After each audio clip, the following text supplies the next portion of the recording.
I live on the east side, but work in downtown, so I spend a fair amount of time sitting on the bridges crossing Lake Washington. There's one local man who thinks he's found the perfect solution to driving a car to work every day across the bridge. Why not just zip across the water?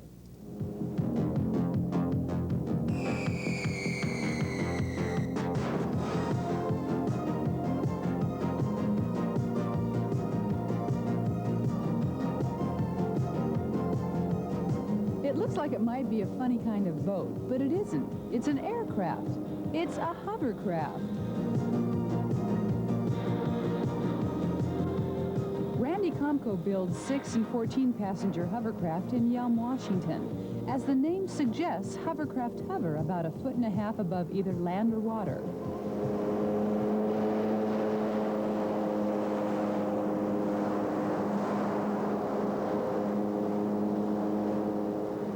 One large lift fan provides the cushion of air that keeps the craft above ground, and 2 other thrust fans make it possible for it to go backward, forward, and turn. The American military has used hovercraft for troop transportation since World War II, but other than that, they've never really caught on in this country. I've seen them operating before in England. The English have been into them for 20 years. They're way ahead of the Americans. For some reason, the Americans have not picked up on the concept. This is something that I'm interested in doing, is promoting it here in this country to see if there is a viable market. All right. Randy thinks hovercraft would be ideal for commuters and taxi services, especially in areas such as Puget Sound that have an abundance of waterways.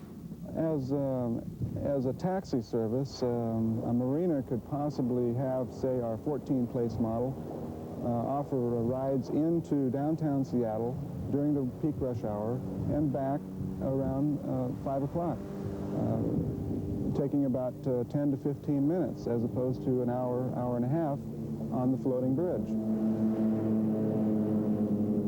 How fast are we going right now? Going about 45 or 50 miles an hour. Since hovercraft move through the air instead of the water, they can travel up to twice as fast as a boat and use half the fuel. Well, this particular one has a Chrysler 440 engine, same engine that's in the motorhomes, the Dodge motorhomes.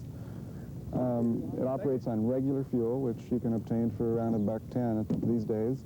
You could maintain it from an auto parts store. Very cheap and efficient. It may be cheap to maintain, but it's not so cheap to buy.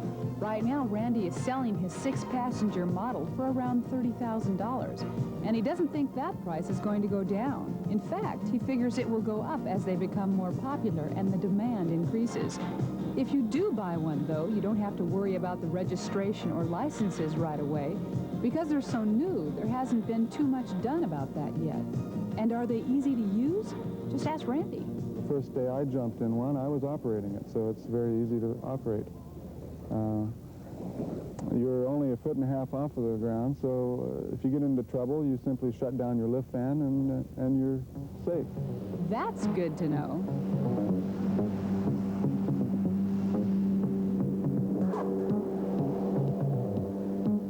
I thought we were going to nosedive right into that ground. We were coming in, didn't you? We kind of went up and went, woo! I kind of done this before. So you weren't worried? Not Randy Komko. He's confident his hovercraft will be the wave of the future.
heading back down in the water. It wouldn't be a problem. You're not going to hit anything, you know. You're a foot and a half off of the surface. That's hard to get used to. Once you get used to that fact, then you know you can't hit anything. No, it isn't. It doesn't sink. You're going to break your toy, and that's about the extent of it.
This is noisy.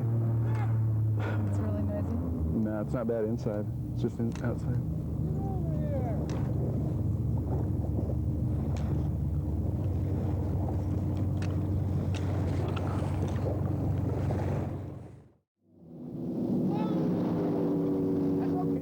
I bet you thought I was going to hit you. Well, I really didn't. No, I just came across the lake there without ever touching the water. Came up here on the beach without ever touching the sand until I ran into you folks. But I tell you, actually, we were skimming above, flying above, if you want to call it, about 12 inches above the water on a cushion of air in a hovercraft. Now, this is one of America's latest sports vehicle, the hovercraft, and I got to tell you, it's a lot of fun.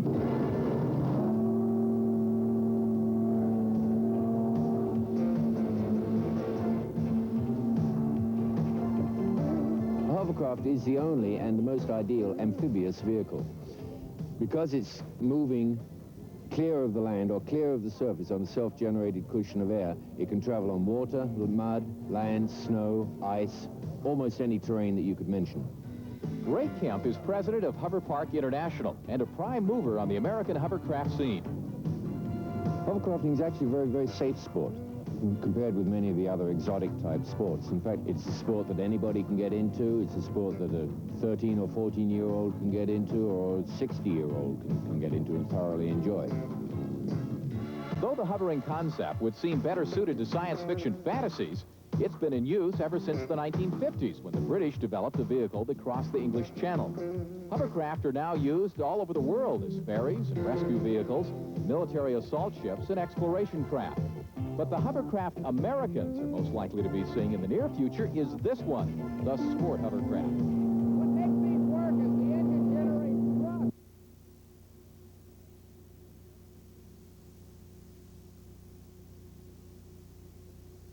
On this continent was held in Lake Elsinore. and included competitors from Sweden, England, South Africa, West Germany, and Canada, in addition to our own United States entries.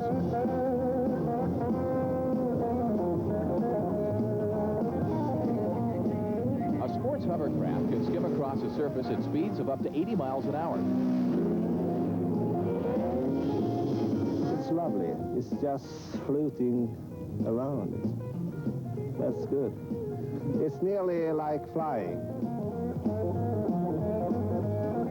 You see the drivers hanging over the edge and pushing the one edge of the craft down and keeping the other edge up. That way it spills the air out the one side and enables the craft to turn that much easier and quicker. Although no one's ever been killed or seriously injured in a hovercraft race, the sport is not without its dangers. If you get too far behind, you can lift up, tip over. If you take a corner to the right too fast and the wind's coming against you, you'll flip it over. It's a good spectator sport in that sense.